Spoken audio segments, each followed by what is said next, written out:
Welcome to RealAg Live, everybody. Sort of like how Chris Berman used to say it. It is time for prime time. This is RealAg Live, and I'm talking right now to Brennan Turner of FarmLead. Hey, Brennan, how's it going? Just living in a different world now, man. How are you doing? I'm doing good, man. It's This is an unusual time. I'm looking forward to talking about the markets here today, and everybody can ask their questions. If you have some questions about the markets or the economy, you can definitely hook us up by sending in your question via the social channel that you're watching on. We're broadcasting tonight on Facebook and Twitter and LinkedIn, as well as YouTube as well. So we're all across. There's no excuses not to watch. That's pretty much it, the way I would put it. No excuses. No, rule number 76, no excuses. Play like a champion. That is right. There will be no shortage of sportage or sport analogies tonight.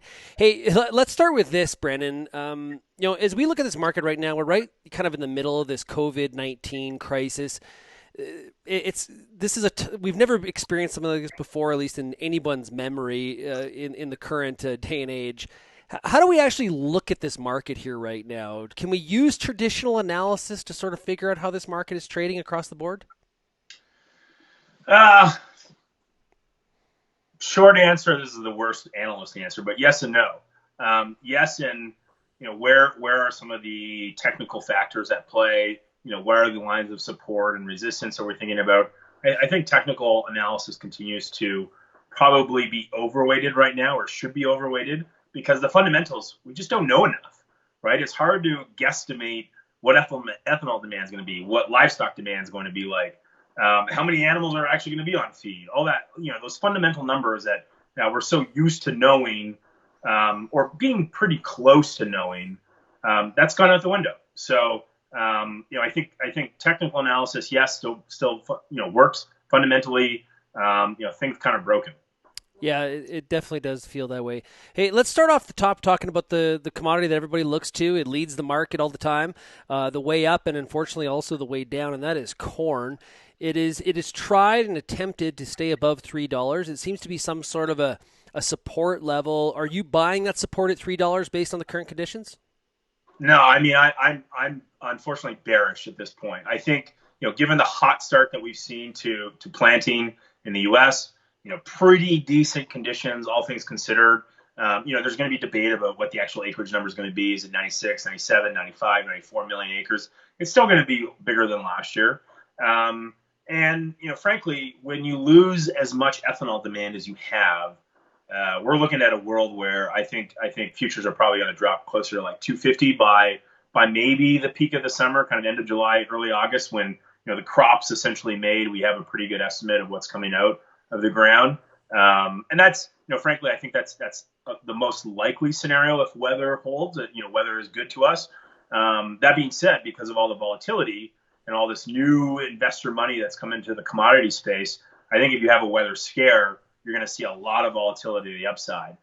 So like my range is very wide right now because, again, from a fundamental standpoint, we have no idea really what's going to be accounted for and what's not going to be accounted for. So I like if I'm putting money on it, though, I think that we're gonna be heading lower by the end of the probably the summer. And yeah, you might get a little bit of weather premium, but the fact is that weather premium is probably going to be erased by a lot of the fact of demand being erased. Right? We have less Yeah. animals, we have less gasoline needs, et cetera, et cetera. Don't you think we kind of killed the opportunity for a weather market last year, right? We had the most adverse planting conditions you possibly could have. You couldn't imagine, or if you're writing a book, you wouldn't have described it any worse than what actually happened. Yet the yields turned out to be okay. So it's really hard for us to cry wolf at this point on a weather market because of any sort of adverse conditions, and we're off to a lightning start on planting anyway. Yeah, and also throw out the adage that plant into dust and bins will bust, because clearly, it goes both ways. If you plant into soggy soil, you're still going to have a huge yield given the tech stack that we got in the soil these days. So I agree with you. I mean, we're able to produce a lot. The question is now, how much will everyone else be able to produce, and how much will other countries potentially limit their exports in order to kind of make sure that they have enough domestic supply. Yeah, and I think a lot of people, that are telling more of a bullish story, a couple things they go with. Well, it's one thing. It's China, and it's potentially more exports of corn to China, and also there's potential for ethanol exports to China. But boy, China's going to have to pick up its pace here in this phase one deal if that's going to be the savior. No, I 100% agree. And also keep in mind that China decided to kick the can down the road on their ethanol program, right? They made the decision basically in early January. Mind you, that's also when they knew that we had a little bit of a breakout happening. Oh, conspiracy. So, you know what? Hey, I'll call a spade a spade. I've read some great Wired articles. I think that, there's been a significant suppression of information, and the result is what we see today. We've been all negatively impacted because of it. So, bottom line, though, coming back to the corn market, there's been, demand around the world for ethanol is going to drop. And yeah, you could argue that, okay, maybe a lot of people in China are going to get back into their cars. But that being said, I'm still a little bit skeptical that, that's going to fill the void of ethanol demand dropping by like 50% year over year, right? Yeah, for sure. Okay, let's turn over to the soybean market. This is another one that's difficult for me to figure out. Of course, there's lots of opportunities from a China perspective, although U.S. beans definitely not competitive at this point right now with the South American crop based on currency. At this point, what do you feel about soybeans?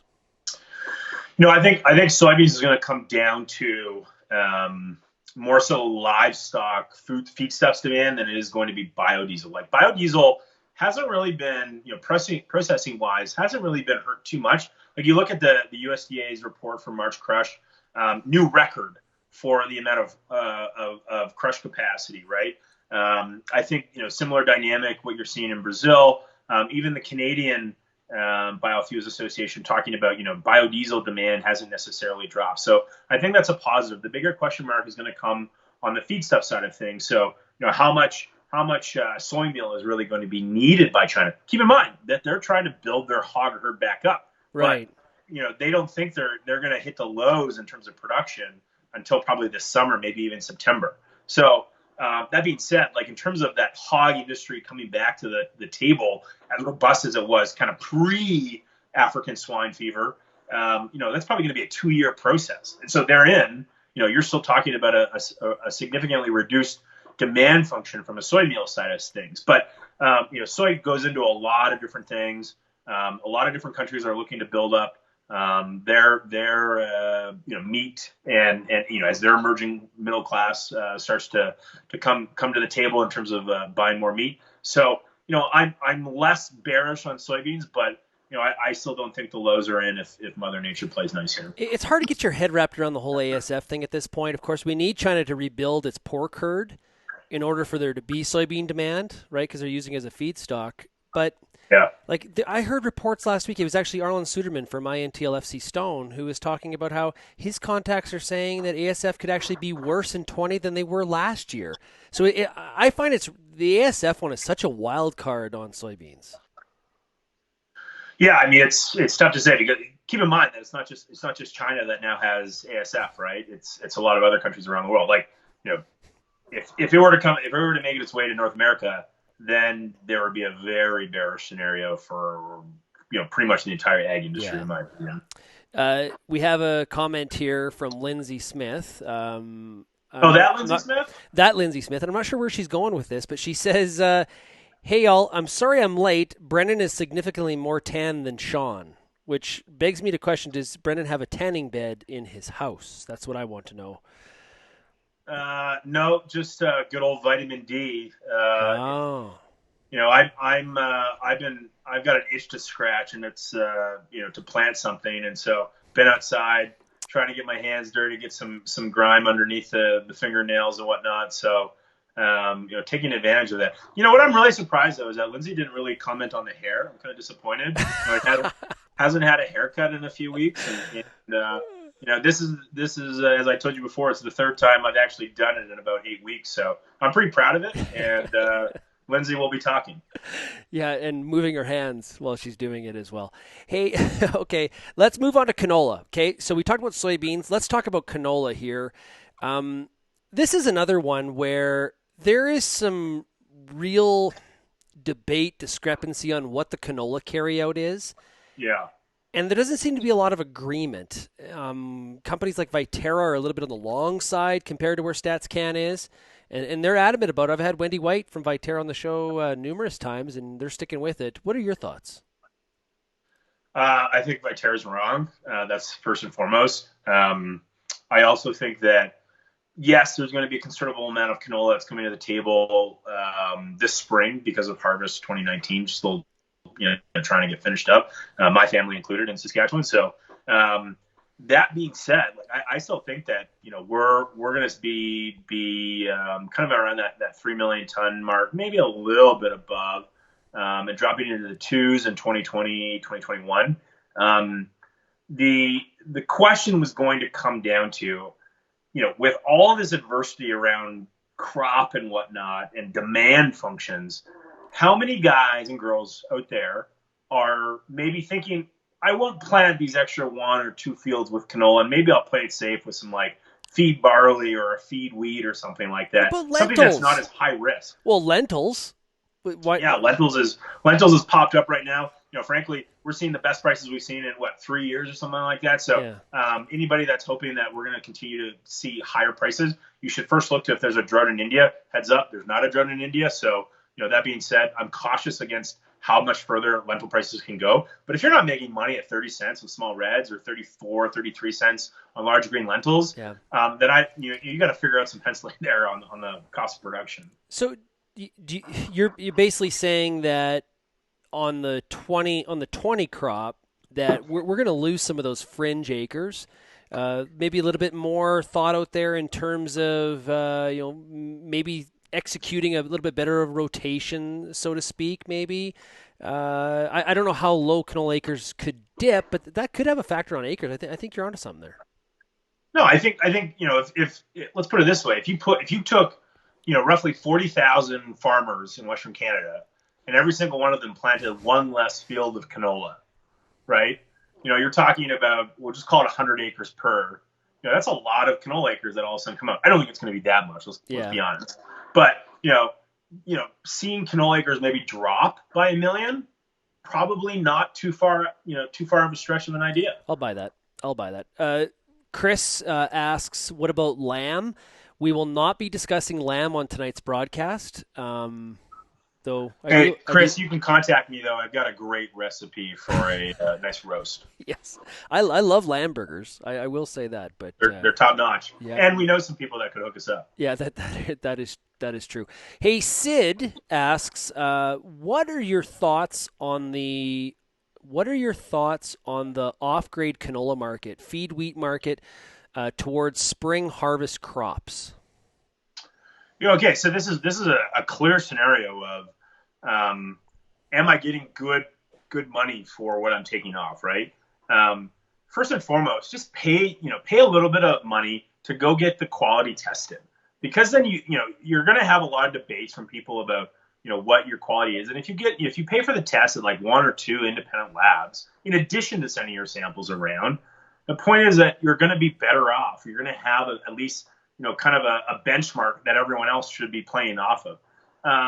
That being said, feed wheat, I continue to see some pretty good demand for it right now. I mean, plus $5 still in Saskatchewan, which is unusual relatively for this time of year. Same thing with feed barley. We're still seeing some pretty decent demand. I think that's mostly a function, though, of the amount of animals that are having to stay on feed because they're not going to market, right? So instead of kind of culling the herd, some producers are opting to kind of buy their time by feeding the animals, maybe a lower weight ration or maintenance ration, as it's called. And then on the off-grade canola, there's a lot of buzz of no matter what, because it's been harvested in spring, it's going to get docked by a $20 per metric ton discount or something like that. If you can afford to wait. Don't pull the trigger tomorrow on that. If you've got some high green count or some bigger issues that you're going to get discounted because of not necessarily the oil content or just because it was combined in April. I would say there's a lot of opportunities out there for guys that are conditioning it and or grinding it up. So and frankly, we've seen a lot of spring harvested commodities, feed wheat, feed barley, even flax, and canola trade on the combine marketplace just over the last month. So it's guys taking pictures right from the field. There's a lot of demand for it, but again, just don't take a discount because it's the first option. Don't be afraid to shop it around. Is the bottom line. Yeah, no, good thoughts for sure. And I think there's a lot of people that if you look at how people have made money the last 2-3 years, feed barley's been a good crop. And right now, there's probably, I would think, some concern out there. I from a maybe not necessarily a demand standpoint, but a will I get paid standpoint, probably a little bit with some people because the feed yard sector and some real profitability concerns. I've heard that concern from a few growers of feed barley. So just I guess know where it's going and know who you're selling it to. Yeah, and that's one of the things. I mean, like when I started my company, the biggest pushback I always got from my family was, how do I know I'm going to get paid, right? And so one of the things that I built was a credit verification equation, basically a credit risk algorithm. So we partnered with Dun & Bradstreet. So we have buyers specifically who have a blue credit verified check mark on the combine marketplace. And you'll see straight up, are these buyers credit verified or not? So we do that on a rolling basis, update it every quarter. We also get automatic updates if anything changes on the balance sheet for a lot of these buyers. So it's a pretty proactive and robust quantitative process. And that's why we're proud to say, we've had billions of dollars successfully negotiated through our platforms, and every farmer has been paid. So yeah. Okay. You did mention the Pulse market. It has been one of the good stories. Let's really be honest about that. Yeah, I mean, I think anybody I've seen guys who are pulling out lentils from 2 years ago and starting to finally make some sales. So I think given the amount of supply that's still out there, even with India, there was a lot of concern about the Rabi crop getting off. But that being said, there is still pretty healthy carryout in North America. Yes, you have robust demand continue to be, in the likes of Turkey, Bangladesh, obviously India, but India is looking pretty good in terms of their forecast for monsoon rains. And so, they've got decent moisture because again, they had some pretty good rains over the course of the winter months. So I'm not expecting any drought. I don't think any Pulse analyst out there is expecting a drought in India, and calling a spade, India drives the lentil market. So, at these levels, new crop contracts at 25, 26, 27 cents a pound. When's the last time you got to do that? It was 4 years ago. Yeah. And before that, when was the last time you got to contract new crop small red lentils at those levels? Almost never. So my point is that if you're in a position where you're maybe growing more lentils, I'm not opposed to being 30, 40, even 50% coverage, getting coverage on that amount, especially if you've got an active God clause. Take the 25, quarter of a cent discount for getting an active God clause, or 25 cents a bushel, because it's worth the active God clause, in my opinion. It's a risk management lever. And the last thing you want is another headache at harvest time, having to fill a contract when you got no production. I honestly think some of the pulse crops growers are in the same position that oat growers are, is that, we've seen some really good prices, but do not think that it's just going to continue to go that one direction, and be smart on your marketing to take care of some of your pricing risk. Oh yeah. I mean, let's be honest. Hey, this is behavioral economics 101. We chase prices, right? It's, everyone starts to talk about it. And so, I should probably put in a couple acres of that, which brings back to the comments around just focusing on your rotation. But again, I mean, if you're able to lock in, new crop small red lentils or even oats at a price that's, that you normally don't see until the winter time even, the point is that manage some risk, make sure that you don't have as much exposure as you normally would. And you're going to be looking pretty good, I think, come harvest time. Well, I have a question from the text line. You didn't know I didn't even know we had a text line, but Ed texts me and says, "Hey, I'm just curious with seeding schedules in southern Alberta, will there be more soft wheat and winter wheat versus corn seeded for silage this year?" That's a good question. Due to later harvest of corn issues and tonnage being so close to soft wheat and winter wheat versus corn. So I could take this one if you want, Brennan. It's more my wheelhouse. Maybe I'll take a beverage break here. It's Cinco de Mayo. You should do that. Happy Cinco de Mayo. I think that's a good opportunity. The potential, Ed. I think the reality is that especially if we have some cost concerns in the feed yard sector as it applies to the marketing of of cattle, we very well could see lower corn acres. And obviously, the cheaper option is for soft wheat and winter wheat. Those things get talked about. Will people pull the trigger on it? Because some of that corn seed was paid for back in the fall. Yep. So it may not be as big of a factor as you think. So we'll definitely it'll be very visual once the crop gets planted because obviously corn there's a big difference visually. Uh, Well, I mean, to us, people in the city, maybe not, but I don't know. that's true. Yeah, I just love when you're watching like the mainstream and they're showing like cattle producers are really concerned and they show a picture of a pig. I love that. It's like my favorite. Yeah, when CNBC or Fox Business, starts talking about wheat prices and they're showing like rye or oats or something like that. Yeah, exactly. Absolutely. Hey, one thing we have not talked about yet is wheat. Um, now, Good segue.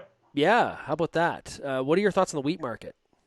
Um, well, right now, I mean, expectations are that we're going to have some big crop coming off. International Grains Council just kind of downgraded their output estimate for the 2021 crop year, or 2020-2021 crop year. But I think that it's going to be a function. So if we talk about like winter wheat or like low protein wheat, like a CPS, for example. I think that there is potential over the next couple of weeks for a new kind of a rebound to some higher levels that we saw kind of at the end of March, when there was a lot of volatility in the markets. That's going to be completely weather driven. I mean, you're seeing a lot of question marks coming out of some major winter wheat producing regions in Russia. You're seeing some question marks out of Kansas, given the frost events that they had, Yeah, followed by some hot weather, followed by some more frost. So there's still going to be a crop. Let's be honest. Wheat is a weed. It's amazing what conditions it can grow in. The question, though, that you have to ask is what kind of quality is going to be there, and then obviously what is the yield going to end up being like. So keep in mind as well that we do have a record amount of wheat still available in the world. So that's kind of the bearish cloud that's hanging over the market. But frankly, if we continue to sit in a lockdown mode where food staples like bread and flour and oatmeal and whatnot are continued to see multi-year residential highs, like when I say residential highs, it's demand from the local consumer, right? Taking it back to their house. They're not eating it at a restaurant. They're buying it at the grocery store and either consuming it at home or making their own bread with the flour. The point is that I think wheat, based on that demand metric or demand fundamental, could probably rise maybe 10-15%. I know you had Mr. Dreger on a couple yeah. weeks ago, another good Mennonite boy, and he said basically the same thing. I think there's anywhere from a 10-15% potential to the upside for wheat prices if we continue to stay in lockdown mode. So it's not going to be 2008, it's not going to be 2012, it's not going to be 2016 prices that we saw for hard red or winter wheat for that matter. But hey, I'll take a 15% bump on my wheat any day. Yeah, but okay, and isn't there another opportunity in the fact that countries like Russia are talking about pulling back on their exports? Canada, Yeah. if we can get a crop here and Canada's aggressive in the export market, we could really gain some market share. No, I think you're right. I mean, the Black Sea countries are probably the weakest in terms of food security from a major exporter standpoint, right? You look at wheat players. You've got Australia, you've got Russia, you've got Ukraine, you've got the U.S. obviously, but in Argentina for that matter, right? So countries that have more food security concerns on the domestic front probably has a much likelier scenario that they're going to limit how many exports, and that's going to be probably on month by month basis that the Ministry of Agriculture from these companies or these countries are going to consider. But Ukraine and Russia tend to move the needle first, and I think keep in mind that this is also a function of currency, right? With the U.S. dollar continuing to be strong because of some central banking support and whatnot. The bottom line is this raises the prices for at the domestic port levels in Russia and Ukraine, et cetera, et cetera. So as a result, prices for bread and flour in Russia and Ukraine get higher, and your food price inflation starts to skyrocket. Well, then you have social unrest, and there's a lot of other issues that go with that. So Yeah. I think the bottom line is that indeed the two major factors are if we continue to be in the lockdown mode, you're going to continue to see these elevated demand for foodstuffs, staples, if you will. Again, the wheat, the flours, the crackers, etc. Frozen pizzas, guilty. But also the other factor, which is very much the unknown, is the geopolitical one. Will these countries limit how much they actually export? And if that's the case, then yeah, our ports are going to have to be busy. Rob McLaughlin, who is a true wheat man, says nobody's calling wheat poverty grass now, are they? Maybe in Iowa. Oh, I don't know. I mean, that's hey, good. we've grown for forever, but Rob, what an enlightening comment, and we appreciate A that. true We wheat need man. here. I'll give you a little cheers for that one here. It's not even a wheat beer. Okay. Sorry, I'm not sorry. It's Cinco de Mayo. One of the things here that I think sometimes we forget about because we do a lot of comparisons between the situation in Canada versus the situation in the U.S. And Yeah, in the background of all of this chatter is the impact that currency has. And man, have we been insulated in Canada because of the Canadian dollar. And right now it is just so evident. As I look at the dollar, you mentioned John Drigger. We were having this conversation last week or the week before. I'm actually surprised the dollar's not lower, to be honest I with agree you. with you. I agree Yeah, with you. like right now it's what is it trading at? 71.19 as of right now. I thought with oil prices where they are, I thought we would for sure be like 66, 65. Yeah. Like it's just and my only rationale is that because of our trading proximity with the U.S. And the U.S. economy still kind of fluttering along, and talk about opening up, maybe that's the only reason. But like I am the other outlier component to think about or variable is that every single country is affected like this, and so arguably the bar's just been lowered, We and pulled everybody down. everyone's technically at this lower level except for the U.S. dollar because of, again, the U.S. Federal Reserve. But it could be easily the case that I mean, Russia, same thing there. There are some pretty significant moves. I'm glad that we don't farm in Venezuela because how many times have I said that? Like anytime things are going bad, let's just remember we could be Venezuela. So yeah, I don't know. I think as you start to understand the long-term impacts of what COVID-19 is going to do and these lockdown measures are going to do, and frankly, the infringement on consumer demand is going to do, I think that the tail effect is that the Canadian loonie has to go lower unless there's something that unless magically everything comes up, and unless there's a vaccine that's potentially found, right? Because I'm struggling to understand, given the amount of consumer and public debt that we have in Canada, combined with housing prices, combined with the oil market completely gone, combined with services kind of dropping off the face of the earth. There's a lot of negative headwinds that the Canadian economy's got to think about getting back into the thick of things, and it's just it'll probably be good for Canadian commodities that have to be exported, but it'll suck if you want to go to the U.S. next year, if you're allowed to. Yeah. Well, that's true. We'll see what happens May 15th when that agreement expires. And you look in the short term of April here. Basically, the loonie is traded in a pretty tight range here between 70 cents and 72. I've asked pretty much every analyst in the last 2 weeks I've talked to, what do we hit first, 65 or 75?